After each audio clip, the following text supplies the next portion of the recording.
የዜና መጽሔት ጀምሯል። ህዝባዊ ወያኔ ሓርነት ትግራይ በምህጻሩ ህወሓት በኃይል በያዛቸው አፋርና አማራ ክልሎች ተፈናቅለው የሚገኙ ሰብአዊ ድጋፍ የሚሹ ዜጎች ከትግራይ ክልል ህዝብ ቁጥር በላይ ነው ሲል የመንግስት ኮሚኒኬሽን አገልግሎት ዛሬ ተናግሯል።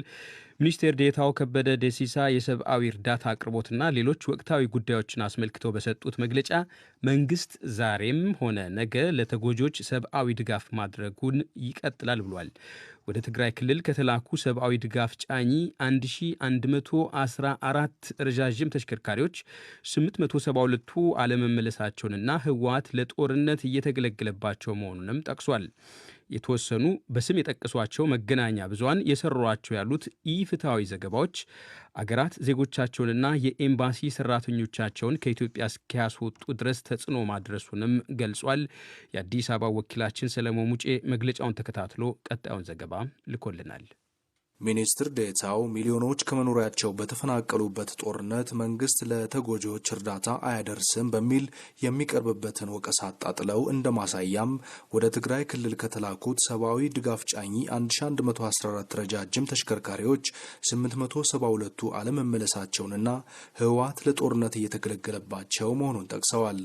ህወሓት ወረራ በፈጸመባቸው የአፋርና አማራ ክልሎች ከፍተኛ የሰብአዊ ድጋፍ የሚያስፈልጋቸው ሰዎች መኖራቸው ማስታውሰዋል።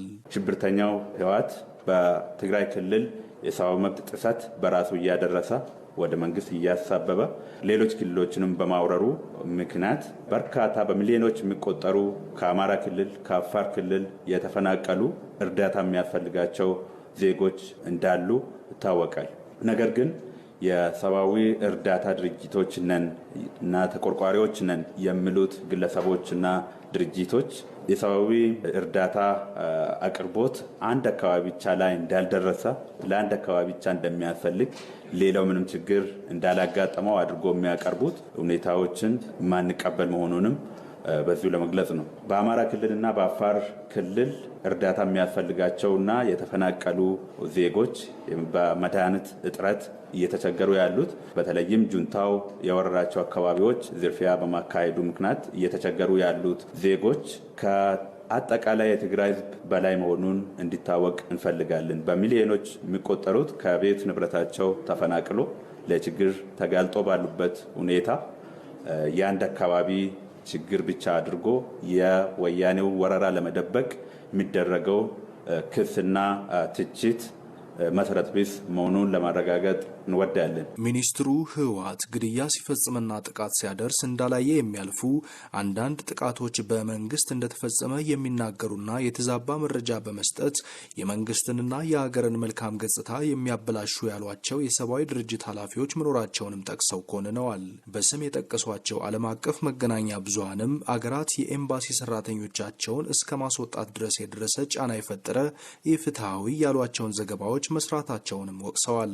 እንደ ሮይተርስ ያሉ ሲኤንኤን ያሉ ቢቢሲ የመሳሰሉት የዓለም አቀፍ ሚዲያዎች የውሸት ኢትዮጵያን ተጨባጭ ሁኔታን ያላገናዘበ ምንጩ የማይታወቅ መረጃዎችን በማንሳት ህዝባችንም እያደናገሩ የዓለም ማህበረሰብን እያደናገሩ ይገኛሉ። በሳምንቱ ውስጥ ለጦርነቱ የህብረተሰቡን ተሳትፎ አስመልክተውም ኃላፊው ተከታዩም ብለዋል። በመዝመት ከማንኛውም ጊዜ በላይ ወጣቶች ወደ መከላከያ የተቀላቀሉ ከዚህ በፊት የተቀላቀሉት ስልጠናውን ጨርሶ በመውጣት ላይ ይገኛሉ። አዳዲስ በሺዎች የሚቆጠሩት በየክልሉ ተመልምሎ ለመቀላቀል ዝግጁ ናቸው። ወደ ግንባር ሄዶ የሚፋለሙ በተለያዩ ግንባሮች በአፋር በኩል ያለው የአፋር ወጣቶች የአፋር ነዋሪዎች፣ በአማራ በኩል ያሉት የተለያዩ የጸጥታ አካላት ልዩ ኃይል ሚሊሻዎች ዘምቶ ጀግናው ሰራዊታችን ጎን ተሰልፎ በመፋለም ላይ ይገኛሉ። ይህ ሁሉ ተደምሮ የሀገራችንን ሉዓላዊነት የሀገራችንን አንድነት ሰላምና ብልጽግናን እንደሚያረጋግጥ ማረጋገጥም እንደሚችል ድጋፎችን በማድረግ እንዲቀጥሉ ጥሪያችንን እናቀርባለን። የተባበሩት መንግስታት ትግራይ ክልልን ጨምሮ ጦርነት እየተባባሰባቸው ባሉ አፋርና አማራ ክልሎች የሚውል የ40 ሚሊዮን ዶላር እርዳታ ከሰሞኑ መመደቡን አስታውቋል። አንድ ዓመት ያለፈውና አሁንም የቀጠለው የሰሜኑ ኢትዮጵያ ጦርነት ምን ያህል የሰው ህይወትና ንብረት እንደወደመበት በውል እስካሁን አልታወቀም። ለዲደብሊው ሰለሞን ሙጬ ነኝ ከአዲስ አበባ። የኢትዮጵያ ጤና ሚኒስቴር ፋይዘር የተባለውን የኮቪድ-19 ክትባት ዕድሜያቸው 12ና ከዚያ በላይ ለሆኑ ሰዎች መስጠት መጀመሩን አስታውቋል።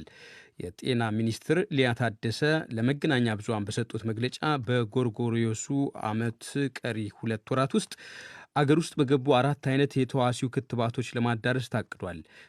በአዲስ አበባ የተጀመረው የክትባቱ ዘመቻ ከሰኞ ጀምሮ ደግሞ 65 የክልል ከተሞች እንደሚያዳርስ ተገልጿል።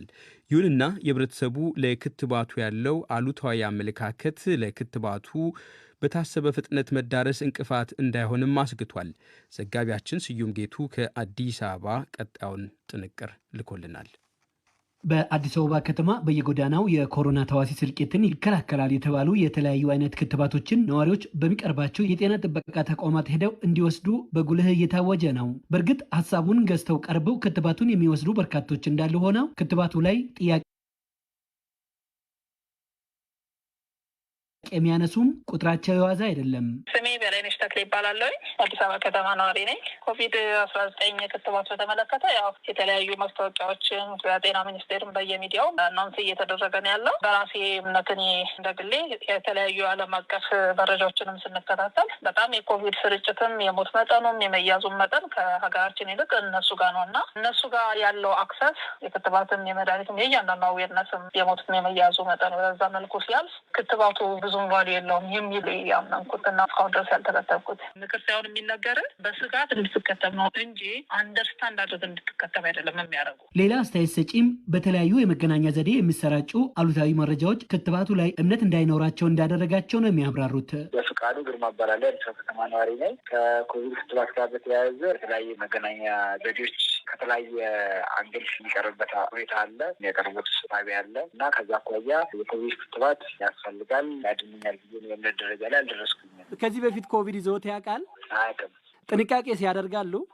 ጥንቃቄ በተቻለ መጠን ያደርጋሉ። ያው የስራ ባህሪም ብዙ ሰዎች ጋር የሚያገናኝ ስራ ኤንቫይሮንመንት ስለሌለኝ የመጋለጥ እድሉ በጣም አነስተኛ ነው። በኢትዮጵያ የተዋሲው ስርጭት ለመግታት ሰሞኑን በአዲስ አበባ የተጀመረውና በሀገሪቱ 65 ከተሞችን ለማዳረስ የታቀደው የክትባቱ ዘመቻ ነው። ኢትዮጵያ ከዚህ ቀደም ወደ ሀገር ውስጥ ካስገባቻቸው ከ5 ሚሊዮን በላይ የተዋሲው ክትባት ዶዞች 3.7 ሚሊዮን ዜጎቿን መከተብ መቻሏን የጤና ሚኒስትር ሊያ ታደሰ ይገልጻሉ። ይሁንና አሃዙ ኢትዮጵያ ካላት የህዝብ ቁጥር እና በቅርቡ ወደ ሀገር ውስጥ ከገባው የክትባቱ ዶዝ አንጻር አነስተኛ ነው ያሉት ሚኒስትሯ ህብረተሰቡ በክትባቱ ላይ የያዘው አሉታዊ ግንዛቤ ትልቁ ፈተና መሆኑን ያነሳሉ።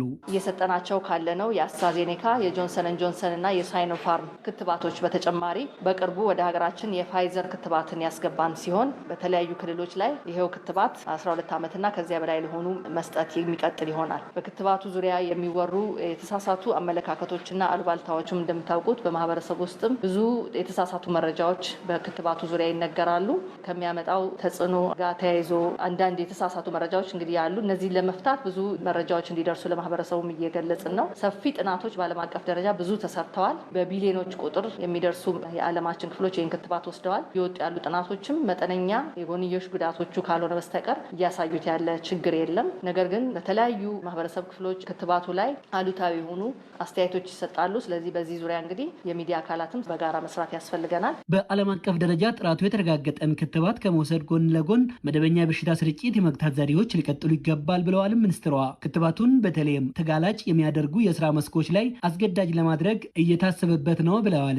የተለያዩ ሀገራት የተለያዩ ልምዶችን እያየን ነው። ክትባቱን አስገዳጅ በተለይ የስራ ሁኔታ ተጋላጭ የሚያደርጉ እና ለሌላውም ተጋላጭነት አስተዋጽኦ የሚያደርግ ስራ ለሚሰሩ አስገዳጅ የሚያደርጉ በርካታ ሀገራት አሉ። እኛም ይህንን ጥናቶችን እያደረግን ነው። ምናልባት በፍጥነት ወደዛ ለመሄድ አሁን ካለንበት የተለያዩ ወቅታዊ ሁኔታዎች ሊያስቸግር ይችላል። ነገር ግን ወደፊት የሚታሰብባቸው ይሆናል። ለጊዜው ግን አሁን ትኩረታችን ዘመቻ ማካሄድና ማህበረሰቡን ይበልጥ ግንዛቤ በመፍጠር በስፋት ክትባቱ እንዲሰጥ በማድረግ ላይ መስራት ነው። አሁን ላይ እንደ አዲስ የገባ 8 ሚሊዮን ክትባት ዶዝ እንዳለ የተናገሩት ዶክተር ሊያ በቅርቡ 9.6 ሚሊዮን ክትባት ዶዝ ወደ ሀገር ውስጥ የሚገቡ በመሆኑ 20 በመቶ የሀገሪቱ ዜጋ የመከተብ እቅድ መያዙን ገልጸዋል። በኢትዮጵያ በተዋሲው መያዛቸው ከተረጋገጠ ከ370 ሺህ ገደማ ዜጎች 6600 የሚሆኑት ህይወታቸው አልፏል። ለዶይቼ ቬለ ዘገባ ስዩም ጌቱ ነኝ ከአዲስ አበባ። የቤንች ሸኮ ዞን ፖለቲከኞችና የንግዱ ማህበረሰብ አባላት ከደቡብ ክልል በመነጠል የራሱን ክልል ለማደራጀት በዝግጅት ላይ ለሚገኘው የደቡብ ምዕራብ ኢትዮጵያ ህዝቦች ክልል የተካሄደው የማዕከል ከተሞች ምርጫ በጋራ የተደረሱ ስምምነቶችን የጣሰ ነው በማለት ቅሬታቸውን ለፌዴራሉ መንግስት አቅርቧል። የደቡብ ምዕራብ ኢትዮጵያ ህዝቦች የህዝበ ውሳኔ ማስፈጸሚያ ፕሮጀክት ጽህፈት ቤት በበኩሉ የማዕከል ከተሞች ምርጫ የተከናወነው በግልጽ በተቀመጡ መስፈርቶች መሰረት ነው ሲል አስታውቋል። የሐዋሳው ወኪላችን ሸዋንግዛው ወጋየው ዝርዝር ዘገባ ልኮልናል። ከቤንች ሸኮ ዞን አመራሮችና ከንግዱ ማህበረሰብ የተውጣጣ ቡድን በአዲሱ የደቡብ ምዕራብ ኢትዮጵያ ህዝቦች ክልል የከተማ ማዕከላት ምርጫ ላይ አለኝ ያለውን ቅሬታም ለፌዴሬሽን ምክር ቤትና ለጠቅላይ ሚኒስትር ጽህፈት ቤት ማቅረቡን አስታውቋል። የቡድኑ አስተባባሪና የቤንች ሸኮ ዞን ምክትል ዋና አስተዳዳሪ አቶ ቀበሌ መንገሻ የክልሉ ማዕከልን 4 ማዕከል አድርጎ ወስነዋል። ርዕሰ መስተዳድር ጽህፈት ቤትን ቦንጋ፣ የፍርድ ቤትን ሚዛን፣ ቴፕሌ ፌዴሬሽን ምክር ቤት ተውጫሌ ምክር ቤት በሚል ወስነዋል። ስለዚህ ይሄ ውሳኔ የተግባባ ነው አይደለም። የተግባባ ነው ከተሞችን ለማደራጀት መስፈርት ይዘጋጃል። መስፈርቱንም ደግሞ የክልሉ የሚደራጅባቸው አካባቢዎች ያሉ ሰዎች ሳሉ በፌዴራል ደረጃ ላይ የፌዴሬሽን ምክር ቤት በሚያቋቁመው የገለልተኛ አካላት በፌዴራል መንግስት በኩል ተደራጅተው ከተሞችን በሙሉ አይተው ተገቢውን ስታንዳርድ አውጥቶ በስታንዳርዱ መሰረት አወዳድሮ ከተሞችን ያደራጅ ነው የተግባባ ነው ማለት እስከ መጨረሻ መጣ ነው። ስለዚህ ይሄን ወደ ጎን በመተው 13ቱ ስራ አስፈጻሚዎች በጋራ ሆነው ከተሞችን አደራጅተዋል ማለት ነው። የከተሞች መረጣው በኮሚቴ ሳይሆን በገለልተኛ ወገን እንዲካሄድ እናም እስከዚያው ድረስ በመጪው ሳምንት የተጠራው የክልል ምስረታ ጉባኤ እንዲታገድ ለፌዴራል አካላት ጥያቄያቸውን በማቅረብ ምላሽ እየጠበቁ እንደሚገኙም ነው የዞኑ ምክትል ዋና አስተዳዳሪ አቶ ቀበሌ መንገሻ የተናገሩት። በኮሚቴ ነው ተወስኖ ሄደው ማለት ነው። ስለዚህ በኮሚቴ ይወሰን የሚል የመጀመሪያም ጀምሮ መግባባት የለንም፣ አልተግባባንበትም። ስለ ከተሞች አደረጃጀት በኮሚቴ አይደለም የሚወሰን ያለው። ስለዚህ በመስፈርት መሰረት መስፈርት ወጥቶለት የተዘጋጅ ነው። ስለዚህ እሱ በተገቢ መንገድ ታይቶ ይስተካከልን ነው አንደኛ ቅሬታችን። ሁለተኛ ቅሬታችን ይሄ በፍጥነት እየሄደ ያለው ጉባኤ ለማድረግ አሁን እኛ ባላወቅንበት መንገድ እየተካሄደ ጉባኤ ለማድረግ የሚደረጉ የጉባኤ ጥሪዎች እንዲታገዱ ለጊዜው ቆሞ በተገቢ መንገድ እንደዚህ ከታረሙ በኋላ እኛ በጋራ የጋራ መግባባት ከተፈጠረ በኋላ ጉባኤዎቹ መካሄድ አለባቸው የሚሉ ወሳኝ የሆኑ ሁለቱ ጉዳዮች ናቸው። ዶቼ ቬለ ዲ.ደብልዩ ያነጋገራቸው የደቡብ ምዕራብ ኢትዮጵያ ህዝቦች የህዝበ ውሳኔ ማስፈጸሚያ ፕሮጀክት ጽህፈት ቤት ኃላፊ ኢንጂነር ምትኩ በትሩም ቀደም ሲል የክልል ማዕከላት ምርጫ በፌዴሬሽን ምክር ቤት በኩል ለማከናወን ታቅዶ እንደነበር ገልጸዋል።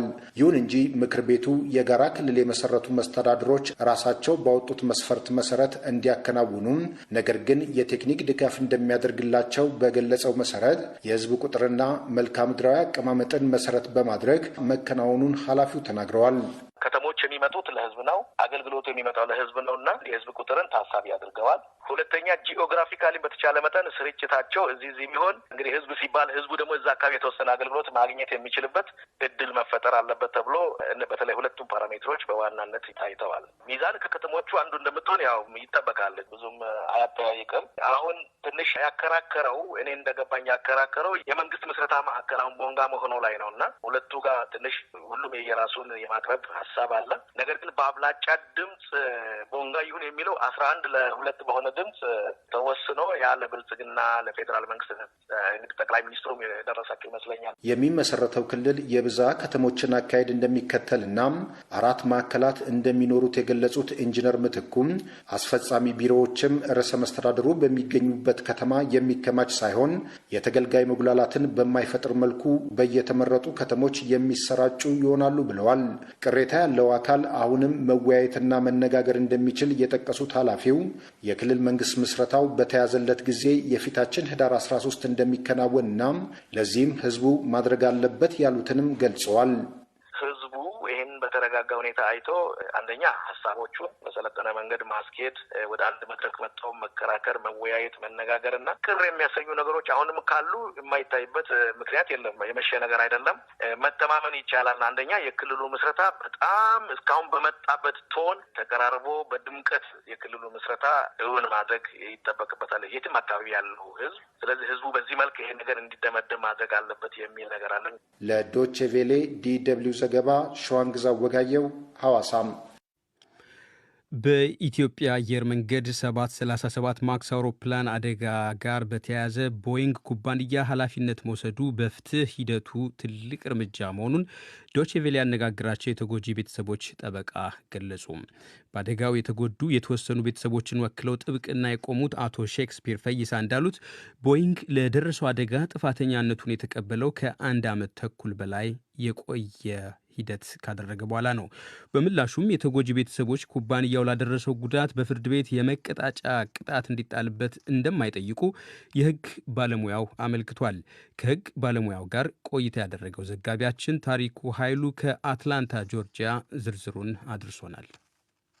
እንደ ጎርጎሮሳውያን ቀመር መጋቢት 10 2019 ረፋድ ላይ መነሻውን ቦሌ ዓለም አቀፍ አውሮፕላን ማረፊያ ያደረገው የኢትዮጵያ አየር መንገድ 737 ማክስ አውሮፕላን መዳረሻውን ወደ ኬንያ ጆሞ ኬንያታ ዓለም አቀፍ አየር ማረፊያ አድርጎ በረራውን ጀመረም። ይሁንና መሬት በለቀቀ በ6ኛው ደቂቃ ላይ ቢሸፍቱ ልዩ ስፍራው ቱሉ ፎራ በተባለ ቦታ አፍንጫውን ወደ መሬት ቀስሮ ተከሰከሰም።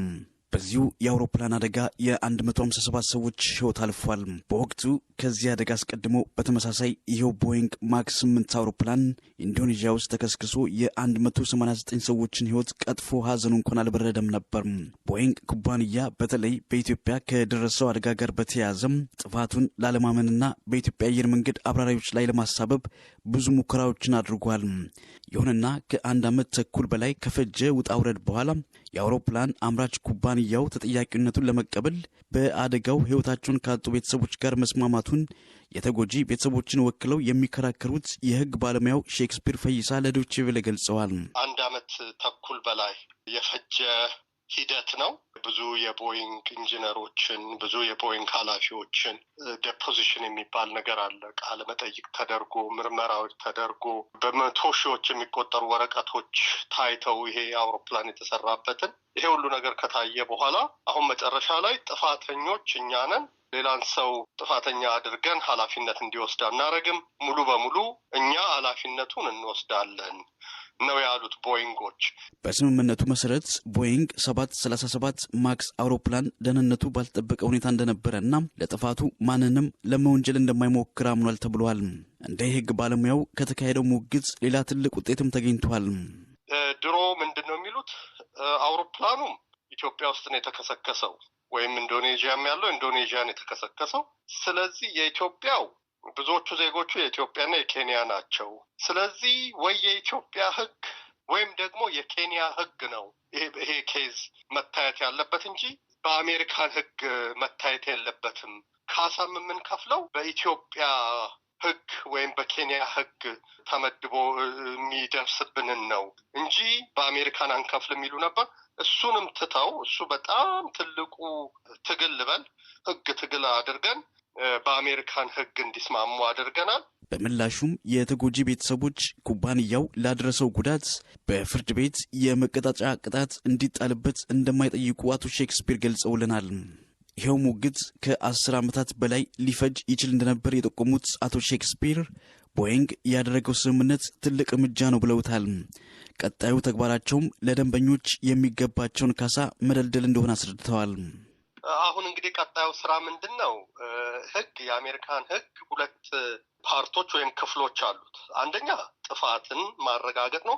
ከጥፋት በኋላ ኦኬ እሺ ጥፋቱ ጠፋ፣ እሺ ቅጣቱ ደግሞ ምን ያህል ይሁን፣ በምን ያህል ካሳ ይከፈል የሚለው ደግሞ ሁለተኛው ደግሞ እንዲያውም ትልቁ ነው እኛ የምንለው አንዳንዴ እሱ ነው። እና አሁን እንግዲህ እየሰራን ያለ ነው ምን ያህል ነው እያንዳንዱ ቤተሰብ ይሄንን ዳኛ ወይም ደግሞ ብዙ ጊዜ ሚዲየተር ገላጋይ ሰዎች አሉ፣ ድሮ ዳኛ የነበሩ ሰዎች ናቸው።